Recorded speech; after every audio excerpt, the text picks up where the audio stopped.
Garai haietan, edanairen gainela, jateaz bosa sola neukan, eta mintzatekotan nahiago nuen herria sakonki aldatuko zuen iraultza armatuaren funtsaren funtsaz eztabaidatu.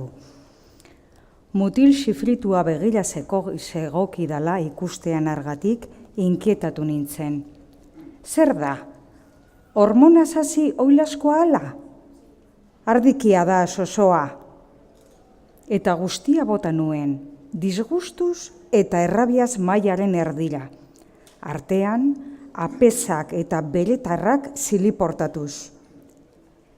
Erraz ulertuko duzu irakurle, gisa horretako intzidente diplomatikoaren ondotik, alabaina euskaltzale zuharrek ez dute goitik egiten.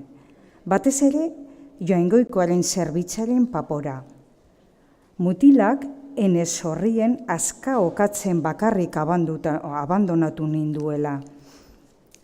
Hor, baina, aritik eta gaiaren aragatik urruntzen naiz. Zenbaitetan, gaitzeko sakrifizioak onartzekoak direla agertzeko gogoa nuen soilik. Bilkura biharamun etenetan. Demagun, aurrek ardikiaren jatea honetz desaten.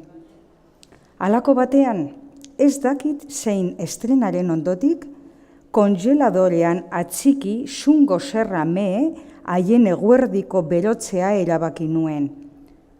Urrina barreiatu nuen zartaginean, baratxurriak bipildu eta raposki moztu.